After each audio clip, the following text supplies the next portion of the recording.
Subscribe कीजिए hacker blog channel को और बेल आइकन दबा के सबसे पहले देखिए हमारी वीडियो को।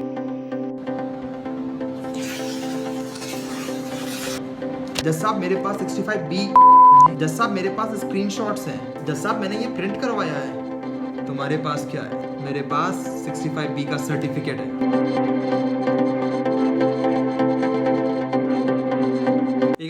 दिस साइड तपन के आर जैन अधिका लाकर और आपका बहुत बहुत स्वागत है मेरे इस वीडियो के अंदर, जिसके अंदर आज हम बात करने वाले हैं 65B क्या है और कोर्ट ने क्यों स्क्रीनशॉट्स को फाड़ के फेंक दिया कोर्ट से बाहर। अगर आप चैनल पे बिल्कुल नए हैं तो पहले सब्सक्राइब कर लें और लाइक कमेंट करके बताएं वीडियो कैसी लगी। तो चलिए वीडियो शुरू करते हैं। कई बार आपने देखा होगा, मतलब बहुत सारे फेसबुक के मामले आते हैं हमारे पास भी कि भाई फेसबुक अकाउंट हैक हो गया या फिर किसी ने फेक अकाउंट बना दिया फेसबुक के ऊपर, और उसके बाद जब हम लोग एविडेंस कलेक्ट करने जाते हैं तो आपने देखा होगा बहुत सारे लोग है ना स्क्रीनशॉट लेके पहुंच जाते हैं। सर देखो ये स्क्रीनशॉट है मेरे पास, ये मेरा फेसबुक अकाउंट हैक कर दिया, इसने गलत कमेंट कर दिया मेरे इस अकाउंट के ऊपर, मेरे इस पोस्ट फोटो पे इसने गलत पोस्ट कर दिया, या पर्टिकुलर ये मेरा फेक अकाउंट किसी ने बना दिया। तो अगर आप इस टाइप की कंप्लेंट लेके जा रहे हैं, कहीं पे कोर्ट में लेके जा रहे हैं, या फिर आप किसी लॉयर के पास लेके जा रहे हैं, या फिर आप पुलिस में केस रजिस्टर कराने जा रहे हैं, तो इस टाइप के स्क्रीनशॉट्स कोई काम के नहीं आते। इसको कोर्ट यूं ही फेंक देता है हमारे मुंह पे। ओह जल्दी फेंक दिया मैंने। तो इस टाइप के एविडेंस की कोई वैल्यू नहीं है कोर्ट के अंदर। दिख रहा है ना आपको, ये तो नॉर्मल पेपर है। एक्चुअल में इस टाइप के एविडेंस की जो स्क्रीनशॉट्स हम लेके जाते हैं, प्रिंट आउट करवा लेते हैं, तो इस टाइप के एविडेंस की कोई वैल्यू नहीं होती कोर्ट के अंदर, क्योंकि ये स्क्रीनशॉट तो कोई भी बना सकता है।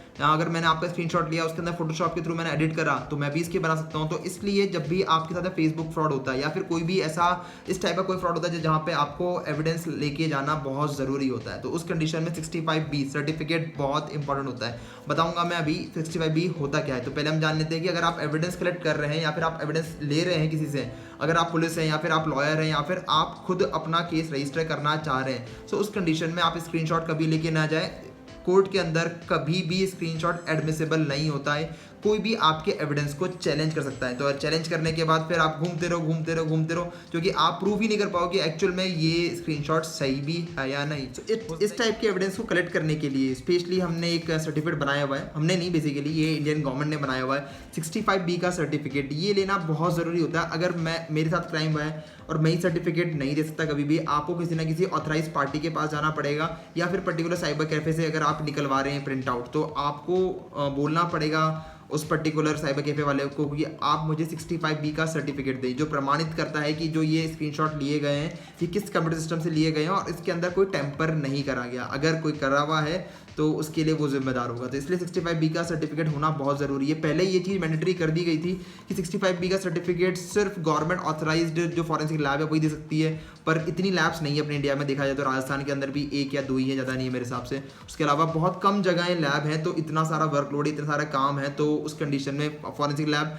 अकेले ही कैपेबल नहीं होती ये सर्टिफिकेट देने के लिए। तो अब गवर्नमेंट ने अलाउ कर दिया है कि अगर आप 65B का सर्टिफिकेट किसी भी नॉर्मल इंसान से, जैसे अगर मुझे कंप्यूटर की नॉलेज तो मैं भी ये दे सकता हूँ, और एविडेंस लेते वक्त या फिर स्क्रीनशॉट लेते वक्त आप उनसे 65B का सर्टिफिकेट ले लें ताकि ये एक वैलिड प्रूफ हो सके। ध्यान रखिए, अगर आप 65B का सर्टिफिकेट दे रहे हैं तो अगर कोर्ट में बुलाया है तो आपको जाना पड़ सकता है। ऐसे नहीं कि भाई मैं कुछ नहीं कर रहा और मैं सोच रहा हूँ कि मैंने प्रिंट आउट लिया और 65B का सर्टिफिकेट दे दिया, ऐसा भी नहीं होता, क्योंकि आपको कोर्ट में जाके भी प्रूफ करना पड़ता है। कई बार कोर्ट जज साहब बुला लेते हैं कि भाई आप कोर्ट में आके एक्सप्लेन करो कि मैटर में आपने ये क्या करा, कैसे आपने इन्वेस्टिगेशन करी, या इस पर्टिकुलर चीज़ को आपने, ये एविडेंस को कैसे कलेक्ट करा गया।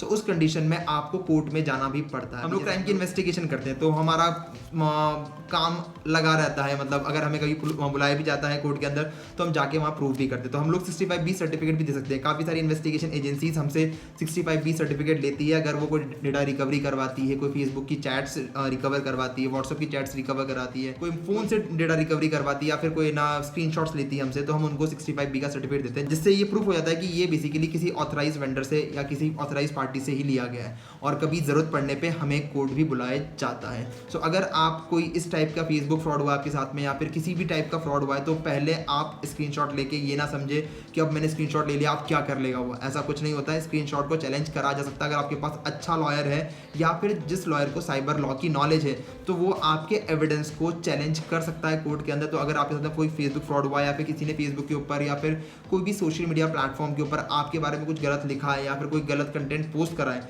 तो उस कंडीशन में आपको कंसल्ट करना पड़ेगा। कोई भी नियर बाय आप लॉयर से कर लीजिए, या फिर कोई साइबर सिक्योरिटी कंसल्टेंट हो, या फिर कोई भी ऐसा पर्सन जो पर्टिकुलर इस फील्ड में काम करता हो। हम लोग भी हैं, अगर आपको कॉन्टैक्ट करना है तो नीचे दिए गए नंबर या फिर आप नीचे वेबसाइट पे चेक कर सकते हैं। सो उनको कंसल्ट करें, उनसे आप एविडेंस का 65B सर्टिफिकेट लें, एविडेंस की हैश वैल्यूज जनरेट करवाएं और उसके बाद ही आप उसको कोर्ट में सबमिट करें। अगर आप 65B सर्टिफिकेट देना चाहते हैं तो कुछ चीज़ों का ध्यान रखें। पहली बात तो आप ट्राई करें कि जो एविडेंस रहे वो पेन ड्राइव या फिर CD के अंदर हो। CD में ज़्यादा सही होता है क्योंकि पेन ड्राइव में मैनिपुलेट होने के चांसेस बढ़ जाते हैं। साथ में हैश वैल्यूज डालना जरूरी होती है, क्योंकि अगर आपने कोई ओरिजिनल एविडेंस डाला है, कोई इमेज डाली है, कुछ भी डाला आपने, तो साथ में आप उसकी हैश वैल्यू भी लगा दें, ताकि कल के दिन अगर आपने अपनी पेन ड्राइव किसी भी आपके क्लाइंट को दिया है और वो क्लाइंट उसमें मॉडिफाई करके फिर वो आगे पेश कर दे, तो ये थोड़ा सा हानिकारक हो सकता है आपके लिए।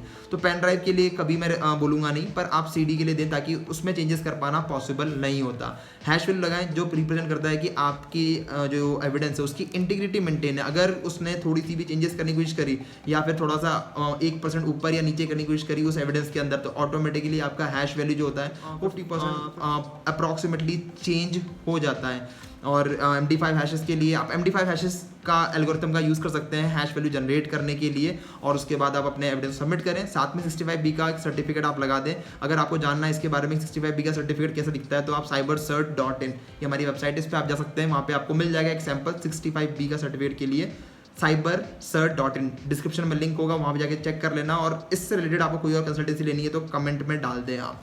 सो वीडियो को ज़्यादा लंबी नहीं करने वाला। आई होप आपको समझ में आ गया होगा कि अगर आपके साथ कोई फ्रॉड हुआ है तो एविडेंस को स्क्रीनशॉट के साथ में नहीं डालने का है। अब क्या करना है, उसका तो गिरने वाला स्क्रीनशॉट नहीं लेना उसका, किसी एक कंसल्टेंट के पास जाएं और उसको बोलें 65B का सर्टिफिकेट दें और उन एविडेंस का, उन इमेजेस का हैश वैल्यू जनरेट करके और फिर सबमिट करें कोर्ट के। सो आई होप आप लोगों को इस वीडियो से कुछ अच्छी इन्फॉर्मेशन मिल गई हुई, क्योंकि ये इन्फॉर्मेशन बहुत ज़रूरी है, क्योंकि बहुत सारे ऐसे साइबर क्राइम जो है वो आ रहे हैं इंटरनेट के ऊपर रैंडम, और फेसबुक फ्रॉड और ये ऑनलाइन सोशल मीडिया के ऊपर साइबर बुलिंग करना, ऐसे काफ़ी सारे इश्यूज अभी आते रहते हैं। सो उस कंडीशन में अगर आप खुद अपनी इन्वेस्टिगेशन करवा रहे हैं तो आपको ज़रूरी ये सब चीज़ों को ध्यान रखना। ठीक है, वीडियो ज़्यादा लंबी नहीं करने वाला मैं, इस वीडियो के लिए इतना ही करूँगा मैं। जिन लोगों ने सब्सक्राइब नहीं करा है सब्सक्राइब कर लो बॉस। इस टाइप की बहुत सारी खुराफाती वीडियो, ऐसी knowledgeable video, cyber crime related awareness video और थोड़ी बहुत इंटरटेनमेंट वीडियोस आती रहेगी हमारे इस चैनल के ऊपर। लाइक और कमेंट करके बताएं कि कैसी लगी आपको। इस वीडियो के लिए इतना ही। Thank you, have a nice day, take care.